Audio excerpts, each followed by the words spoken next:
in a part of the world consumed by war. One nation's warriors stand apart.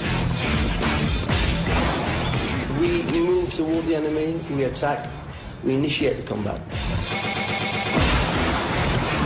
Every day is a desperate fight for survival. Surrender is never an option. It's countries that surrendered by enemies that are constantly in fighting. The bitter experience of deadly combat has forged Israel's commandos into the most honed fighting force on the planet. The Israel Defense Force has over 40 elite units. The message is simple. Don't mess with the IDF. It's time to go ballistic.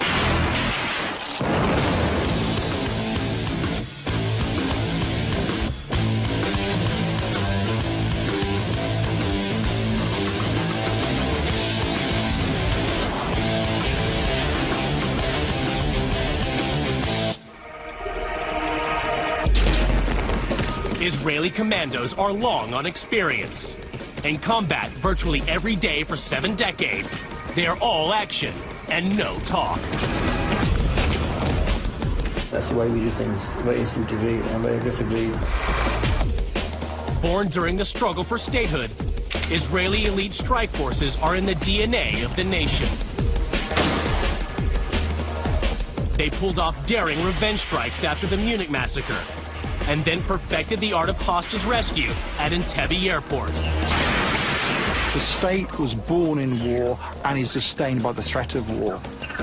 Having forces that can attack behind enemy lines is vitally important.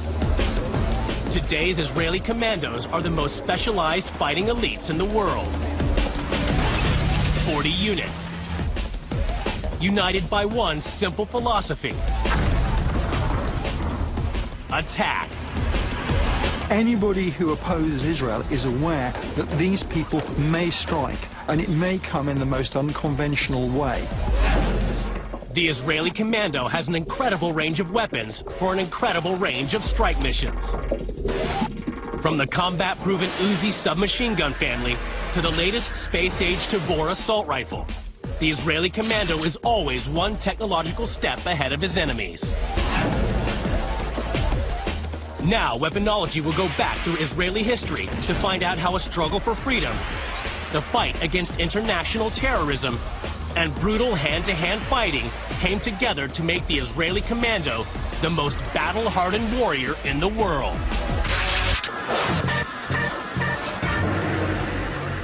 Israel is a commando nation. Surrounded by enemies and always outnumbered, the whole nation lives under constant siege. Israel is a state which has owed its existence to its military excellence. It was no different at the beginning. In the 1940s, Jewish settlers fought for their own homeland in the Middle East. The Palmach were the spearhead. It was decided that this organization needs a unit which is like a commando. Like Palmach in Hebrew means striking forces. The Palmach in Israeli history have an almost mythical quality. They're seen as being the cradle in many ways of Jewish society. An unorthodox British officer named Ord Wingate was behind the Palmach's techniques. Ord Wingate was a man with great, if unconventional, military talents, who he put at the disposal of the Jews when there was no state of Israel. Wingate's philosophy was simple: attack. He taught the black arts of commando warfare. Sabotage and hit and run were his stock in trade. The Palmach trained to attack even when you are defending. In other words, try to fight back. The Palmach used whatever weapons they could find. Arms flooded in from war-torn Europe. One submachine gun stands out. What we have here is possibly the most historic submachine gun ever made, the Mark II Sten, or the Sten. It's more or less made up of scrap from a plumber's shop. The rugged and simple mechanism could cope with the sand and dust of the Middle East. It was easy to fire, and the small compact parts made it the weapon of choice. It had been a simple, easy gun to train Jewish settlers on. So it's a gun kind of tailor-made for its insurgencies or resistance movements.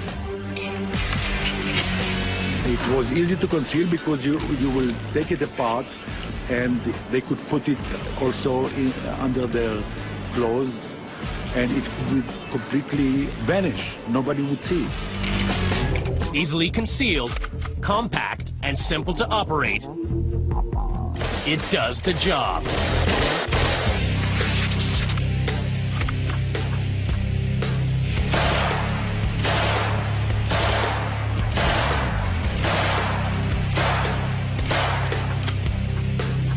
You got a little bit of scatter. It's still an acceptable group, but it's a little bit to the right side of the target. For as simple of a weapon it was, very controllable, very, very effective. The Palmach helped win a Jewish homeland in 1948. For the young state and its military elite, self-sufficiency was everything. A top priority, replacing the Sten with their own submachine gun. In that first year of nationhood, a young Palmach warrior by the name of Uziel Gal developed an icon of popular culture, the Uzi. Designed by the Israelis with the basis that we're going to take some of the best features of existing submachine gun designs that are available. In concept, this commando weapon was inspired by the rugged and concealable Sten. But in design, it more closely resembles a family of submachine guns made in Czechoslovakia. They copied from the Czech CZ-23-25 series of submachine guns a design in which the bolt actually telescopes over the barrel. The bolt and the barrel sit one on top of the other. This reduces the overall length of the gun. Another advantage, by placing the moving parts and weight over the center balance point of the weapon, it becomes easier to handle. By putting the mass in the middle, balance-wise, when the gun cycles, it has less rearward thump. It's a very stable open-bolt submachine gun. The telescoping bolt design was unique to the Uzi and the CZ series. The compact but easy-to-handle Uzi. A weapon tailor-made for elite warriors on the attack. Okay, let's try a little trigger time with the Uzi. Headshots.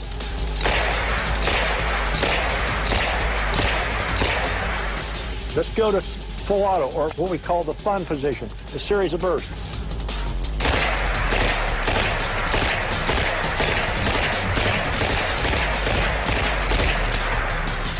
Fired semi-automatic for precision shots were some of these rounds I fired right here. So it's perfectly effective if you understand the technique.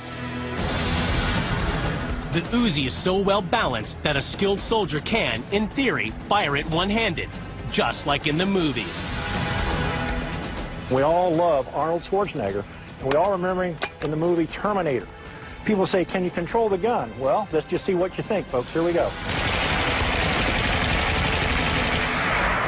Can it be shot effectively with one hand? You know what you're doing. You can do a pretty good job. Still,